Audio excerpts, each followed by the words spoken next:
Hello everyone, back to my channel Abidas রান্নাঘরে সকলকে স্বাগত। আসসালামু আলাইকুম। কেমন আছো ফ্রেন্ডস? আশা করি আল্লাহর রহমতে খুবই ভালো আছো। আমিও আমার পরিবার নিয়ে খুবই ভালো আছি।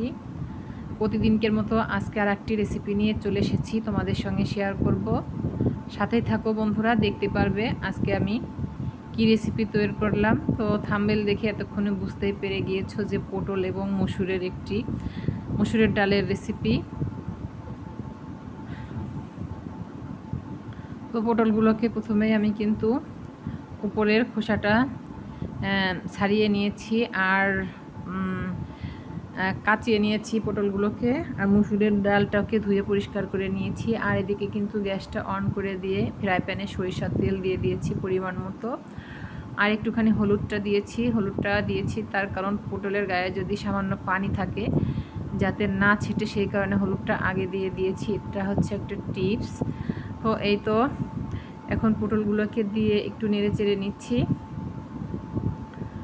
আর সামান্য পরিমাণে লবণটা দিয়ে দিচ্ছি।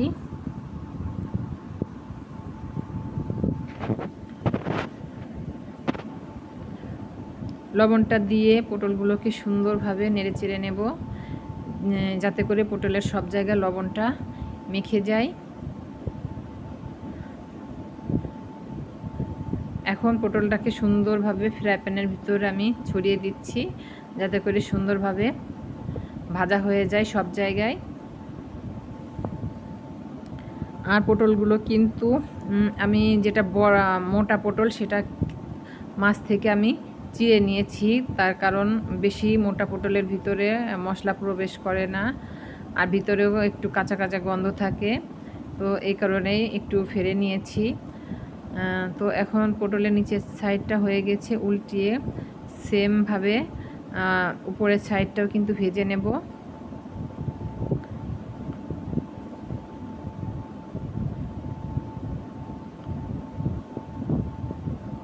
পটলগুলো কিন্তু আমার ভাজা হয়ে গেছে, আমি একটু উল্টিয়ে পাল্টিয়ে তুলে নেব ফ্রাই প্যান থেকে। তো এই তো পটলগুলো তুলে নিয়েছি, আর এই তেলের ভিতরে আরও একটু তেল দিয়ে দিয়েছি। এখন দিয়ে দেব 1 টেবিল চামচ গোটা জিরা, আর দিয়ে দিচ্ছি একটা তেজপাতা 2 খণ্ড করে, আর দিয়ে দিচ্ছি এলাচ এবং দারুচিনি। আর এটা থেকে সুন্দর একটা অ্যারোমা বের হয়েছে।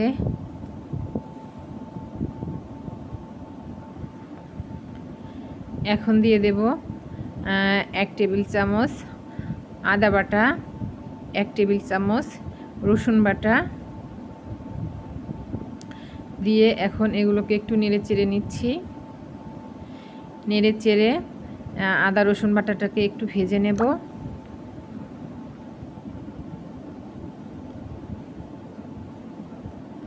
এখন এর ভিতরে দিয়ে দিচ্ছি গুঁড়া মশলাগুলো। গুঁড়া মশলার ভিতরে দিয়ে দিচ্ছি একটু ধনের গুঁড়া,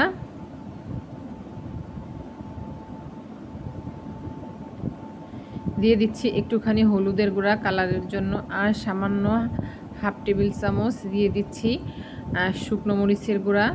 অল্প করে দিয়েছি কারণ কাঁচা মরিচটা তো দেব। আর একটু পানি দিচ্ছি যাতে মশলাগুলো পুড়ে তিতো না হয়ে যায়। তো পানিটা দিয়ে মশলাগুলোকে সুন্দরভাবে একটু ভেজে নিলাম। তো মসুরের ডালটাকে সুন্দর করে আগে থেকে আমি ধুয়ে নিয়েছিলাম, তো ডালটা দিয়ে দিয়েছি। আর ডালটা দিয়ে এখন সুন্দরভাবে ডালটাকে আমি ভেজে নেব। আর এখানে লবণ দিয়ে দিচ্ছি, লবণটা একটু কম করেই দিলাম যেহেতু পটলের ভিতরেও লবণ দিয়েছি আগে। তো লবণটা দিয়ে মসুরির ডালগুলোকে সুন্দরভাবে একটু ভেজে নেব। আর এই ভেজে নেওয়ার কারণে তরকারির টেস্টটা কিন্তু আরও বেড়ে যাবে, যেহেতু পটলও ভাজা, ডালটাও ভেজে নিলাম। আর এখানে আমি অ্যাড করে দিচ্ছি কিছুটা গরম পানি। পানিটা কিন্তু একটু বেশি করে দিব, তার কারণ হচ্ছে ডাউলটা সিদ্ধ হতে একটু সময় লাগবে। তো এই কারণে পানিটা একটু বেশি করে দিয়েছি। আর পানিটা দিয়ে এখন একটি ঢাকনা দিয়ে ঢেকে কিছুক্ষণ কুক করে নেব। তো 7-8 মিনিট কুক করে নেওয়ার পরে আমি ঢাকনাটি খুলে নিয়েছি। এখন দিয়ে দিচ্ছি কিছুটা কাঁচামরিচ। কাঁচামরিচটা দিয়ে আবারও ঢাকনাটা বন্ধ করে দিয়েছি। তো আবারও 5 মিনিট রান্না করে নিয়েছি। তো 5 মিনিট পরে ঢাকনাটি খুলে নিচ্ছি। তো এখন একটু নেড়ে চেড়ে দিচ্ছি। ডালটা কিন্তু 80% কুক হয়ে গিয়েছে। এখন একটা টমেটো কেটে দিয়ে দেব ডালের ভিতরে।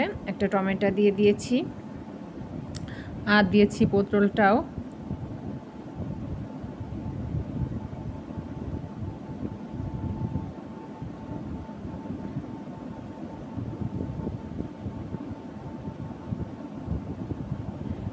এখন আরও কিছুক্ষণ রান্না করে নিলে আমার কিন্তু এই রেসিপিটা ডাউল এবং মুসুরের ডাউল এবং পটলের রেসিপিটা কিন্তু রেডি হয়ে যাবে। আর দিয়ে দিচ্ছি একটুখানি ভাজা জিরার গুঁড়া,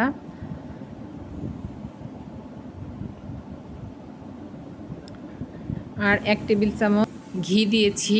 ঘিটা আমার ক্যামেরাতে ওঠেনি, পারলে তোমরা রান্না করলে ঘিটা অবশ্যই দিবে। ঘিটা দিলে কিন্তু এই নিরামিষ রেসিপিটার স্বাদটা কিন্তু দ্বিগুণ হয়ে যাবে। তো এই তো আমার রেসিপিটা কিন্তু রেডি হয়ে গিয়েছে। বন্ধুরা, তোমরা যারা এ পর্যন্ত আমার সঙ্গে এসেছো, লাইক দিতে ভুলে গিয়েছো, অবশ্যই একটি লাইক দিয়ে ভিডিওটি কন্টিনিউ করো। আর নতুন যারা আমার চ্যানেলে আজকে আমার ভিডিও দেখছো, আমার চ্যানেলটিকে সাবস্ক্রাইব করে রেখো আর পাশে থাকা ছোট্ট বেল বাটনটি অন করে রেখো। তাহলে আমি যখনই নতুন নতুন ভিডিও আপলোড দেব সবার আগে নোটিফিকেশন তোমাদের কাছে পৌঁছিয়ে যাবে। আর বন্ধুরা, আমার ভিডিওটি যদি ভালো লাগে তাহলে তোমাদের ফ্যামিলি ফ্রেন্ডসদের সঙ্গে শেয়ার করো। আর আমার এই ডাল এবং পটলের রেসিপিটা তোমাদের কাছে কেমন লাগলো অবশ্যই তোমরা কমেন্ট করে জানাবে। আমাদের কাছে তো খুবই সুন্দর লেগেছিল এই রেসিপিটি, দুর্দান্ত হয়েছিল। এটি কিন্তু ভাতের সঙ্গে বা রুটি পরোটা যে কোনো কিছুর সঙ্গে কিন্তু খেয়ে নিয়ে যাবে। আজকের মতো নিচ্ছি বিদায়, দেখা হবে নেক্সট ভিডিওতে। সবাই ভালো থেকো, সে পর্যন্ত আল্লাহ হাফেজ।